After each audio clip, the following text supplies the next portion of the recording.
Hi, this is Christine and Madden here with Baking with the Bolyers. We're going to make King Arthur Flour's Recipe of the Year soft, pillowy cinnamon rolls today because we made them last week for my mom's birthday and you liked them, huh?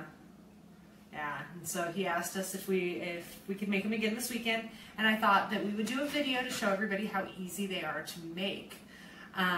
He spent the night at his grandma's last night, and what did you have for breakfast this morning? Cinnamon rolls. What kind of cinnamon rolls? Again. Yeah, and how were they? Very hard. Very hard, yeah. I was going to say, what did you tell me earlier? And these were, last week, the ones were soft, yeah.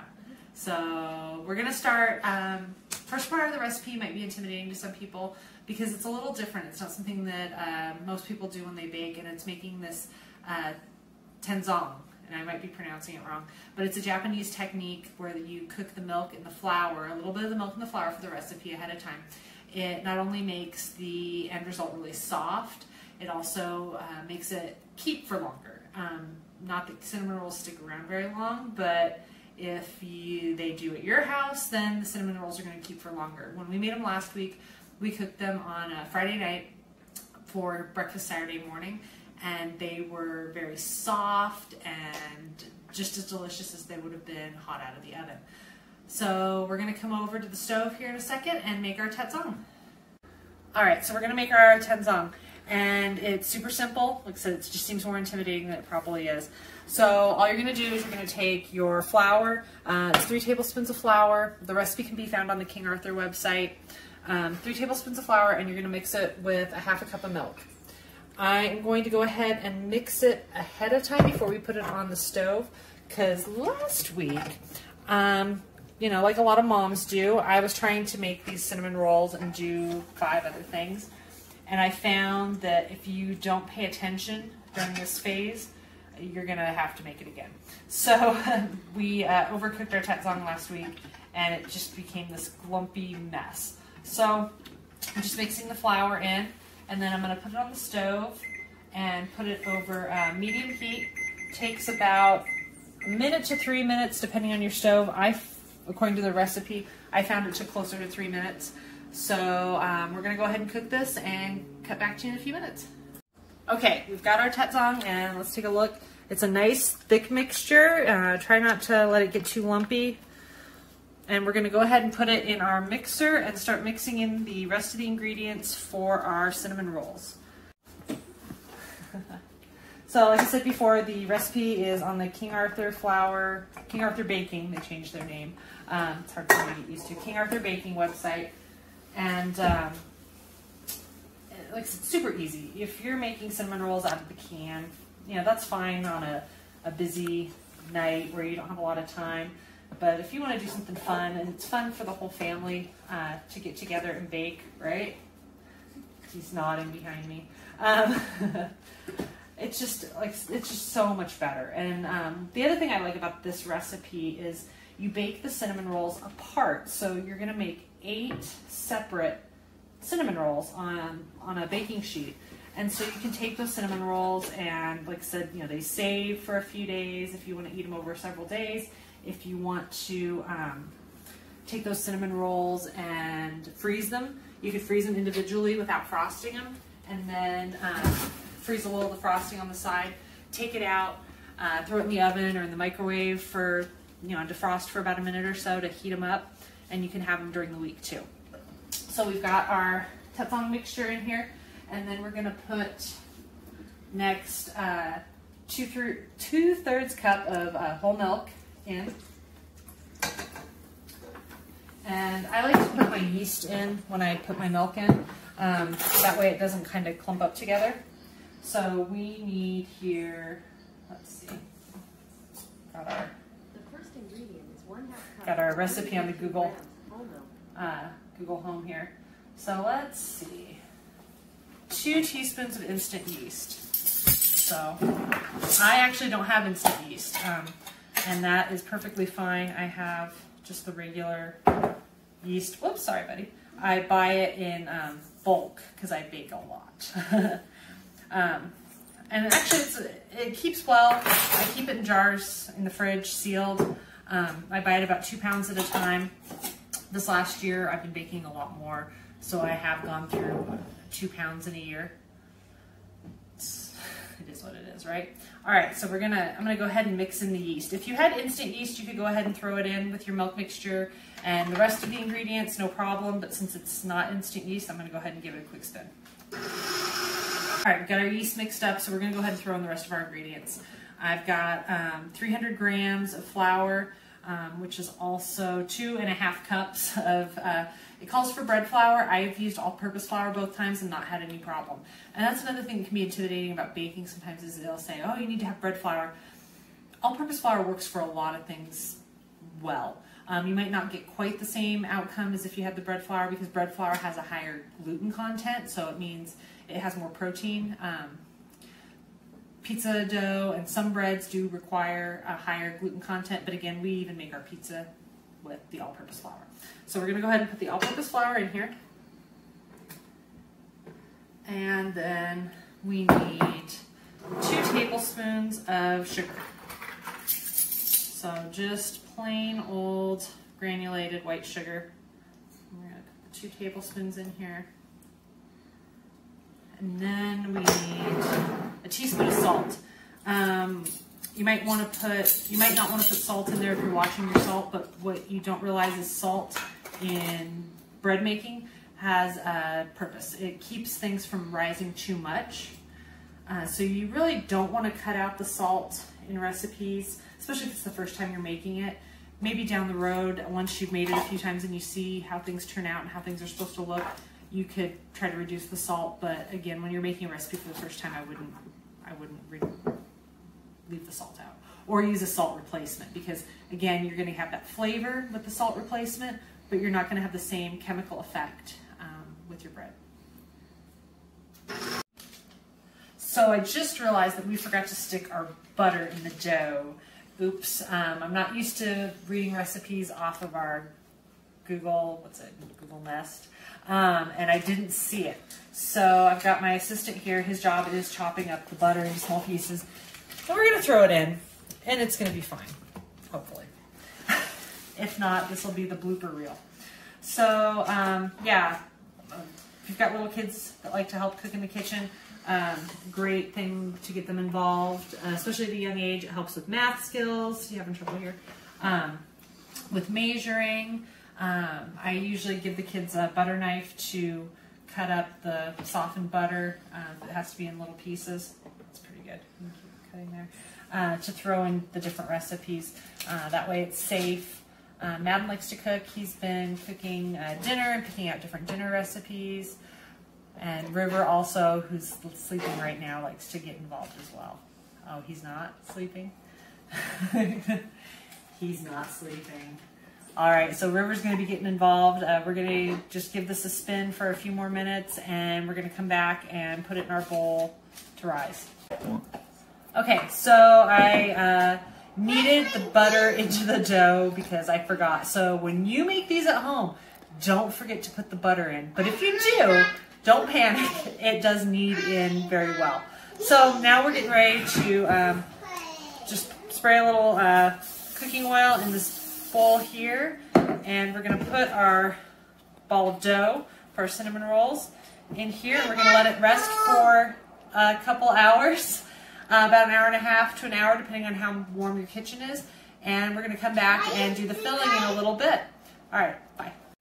Okay, so our dough has rested in our kitchen. Let's see, it took just a little over an hour. And it's nice and leaves a little indentation, but pops back a little bit, so we know it's ready to go. So we're going to set this aside while we mix together our filling. So we've got a tablespoon of melted butter. My little helper's down there. He doesn't want to be on film. And we've got half a cup of packed brown sugar. So we're just going to pack that in here real quick.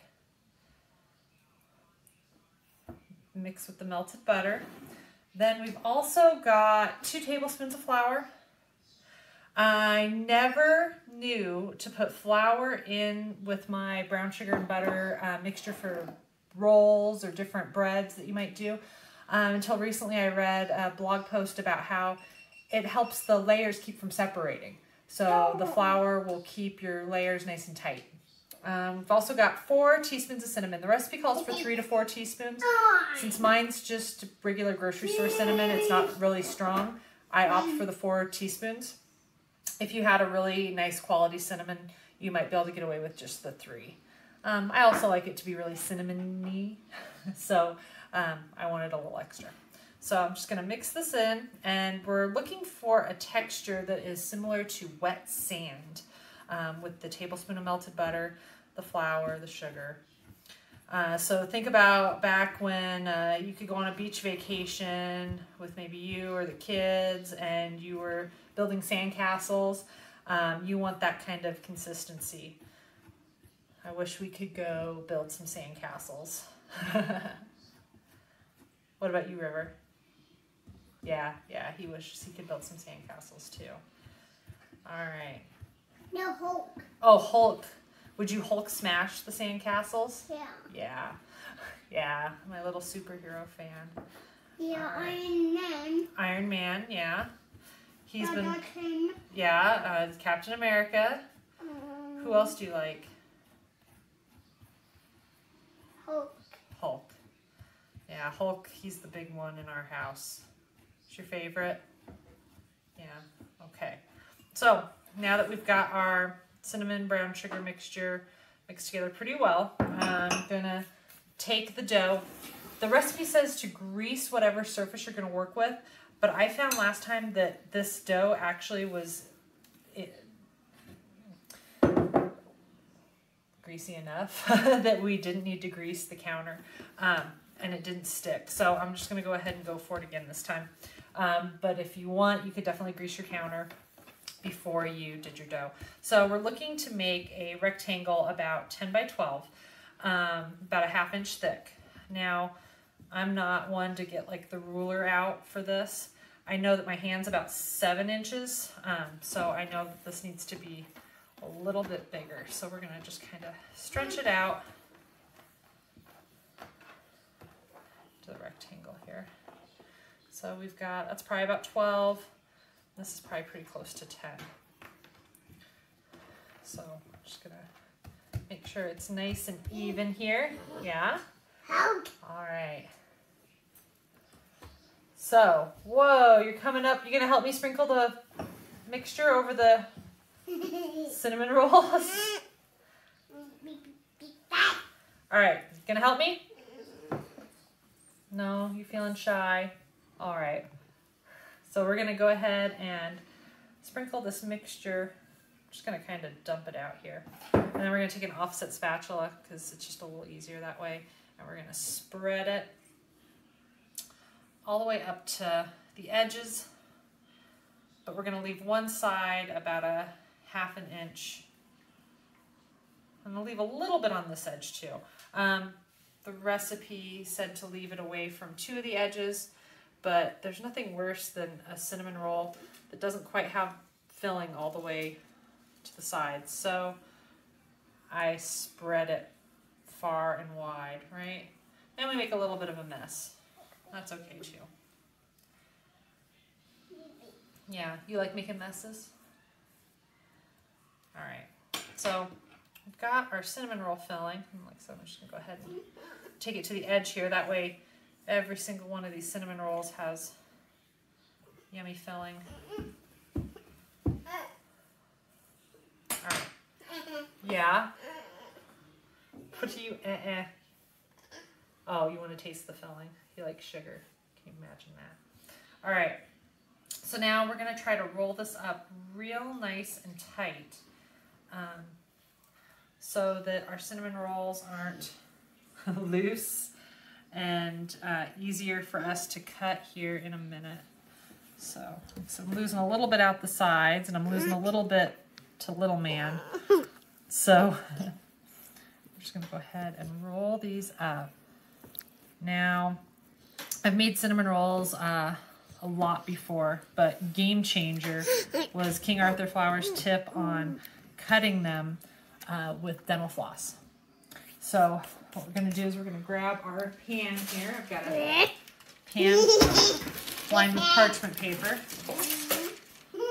And we are going to take our, whoops, flop. We're going to take our roll of dough. And it's okay if it gets a little on the outside because who doesn't like cinnamon, sugar, right? I mean, like I said, life's messy. It's cool. All right, so you could divide this evenly into 8 cinnamon rolls. They suggest measuring it, but if you didn't get your log just the right size, measuring it's not going to work.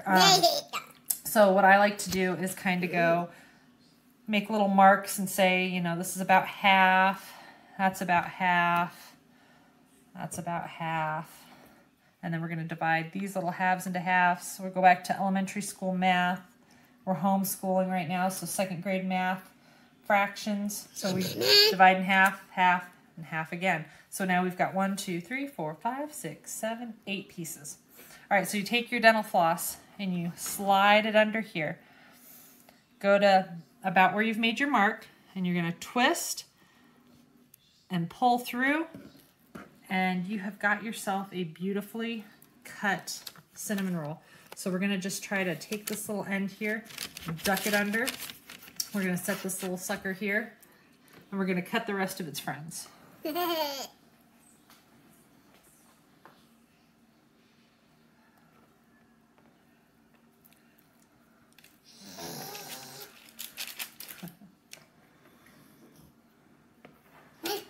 You enjoying the bottom of the bowl, dear? Likes to lick the sugar. Yeah. All right. We want to make sure that these are evenly spaced apart. You know, usually when you're making cinnamon rolls, you want to push them close together. But these you want spaced apart so they cook separately. And every single bite is going to be soft and oh so good. I was a little nervous when we first made them, the first time we made them, because I was afraid that they were going to be crunchy and hard because they weren't cooking together, because my favorite part of the cinnamon roll is the middle. But these, it's like the whole cinnamon roll is the middle of the cinnamon roll, which is awesome.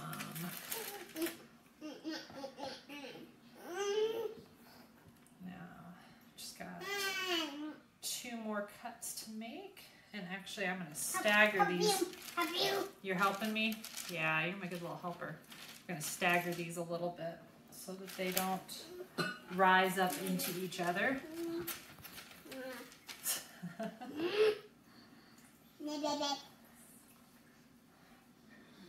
crack me up, kid. He is the great spoon licker of the family, right? You lick all the spoons. Oops. We don't have to pre-wash anything before it goes into the dishwasher. River does all the pre-washing for us. All right, so we got our last one here. And now we're gonna let these guys sit and rise just a little bit. I'm trying to remember here, how long do we do this for? We let them sit and rise. Come on, Google, cooperate with me. 30 to 60 minutes, depending on the warmth of the kitchen. So we'll be back in 30 to 60 minutes. Okay, so the cinnamon rolls have risen. I'm not sure how long they've been sitting out. We've just been keeping an eye on them, but when you kind of press into the side, a little indentation stays and doesn't come back out. We're cooking dinner, so we're going to be sticking these in an oven that's preheated to 375 degrees, and these cinnamon rolls are going to be sharing their space with some golden beets tonight. So we're going to put them in the oven for about 14 minutes, 15 minutes, I think is what we did last time, and we'll be back in about 15 minutes. Okay, time to pull the cinnamon rolls out of the oven. Pull, pull, pull.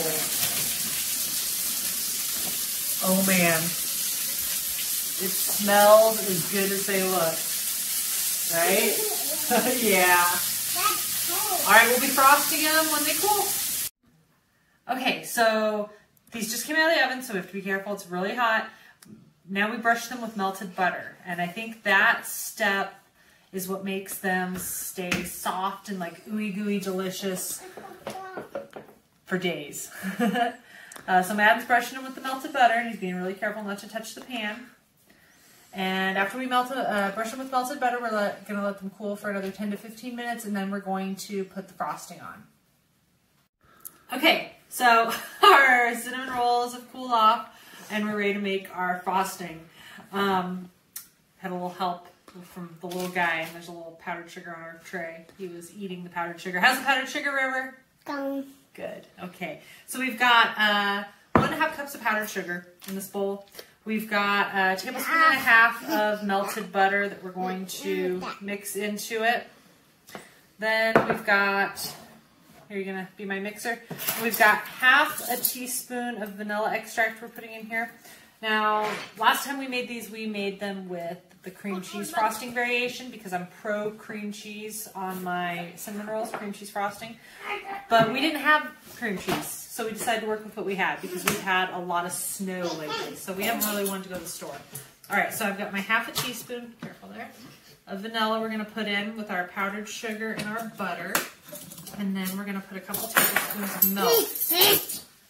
And that's going to make a nice, pretty thin, I think, frosting. But very good. Compared to, yes, very good. Compared to what I would normally put on a cinnamon roll. I didn't help you out and do you any favors with this small bowl here. Huh? Okay. All right. So I'm going to continue to mix our frosting ingredients here with our little whisk. Try to get everything combined.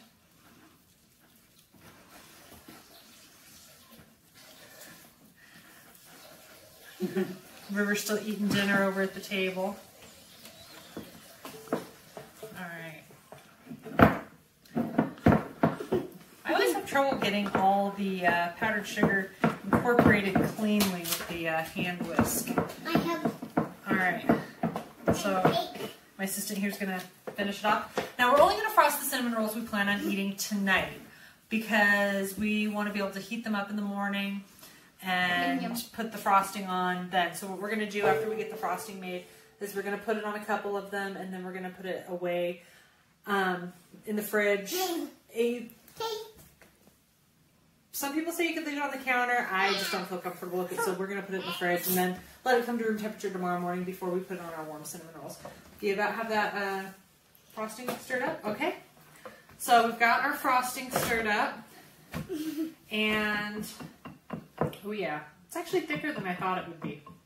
I've seen a lot of pictures online of people who have made these cinnamon rolls, and it looks like a real thin, like watery glaze. And that's part of why I wasn't really too excited about it. All right, so which ones do you guys want? Pick your, that one's yours. Which one's yours, River? That one? All right, so we're going to frost, and I like using the offset spatula just because it's a lot easier. We're going to frost these cinnamon rolls. How much frosting should we put on them? Like a lot of frosting? All right. I'll help you. You want to help me? Well, you know how you can help me is you can try it in a minute and tell me how they taste. I help Mom. Mom, I help you. Help me? All right. How's this look, Madden? More. More. Okay. Back me in. All right. Whoops. All right. So River's going to frost his. Oh, no more. You can frost yours. Here you go, Madden. Oh, me hurt. How is it? Good? All right, River. Why don't you give yours a taste? Tell us how it is.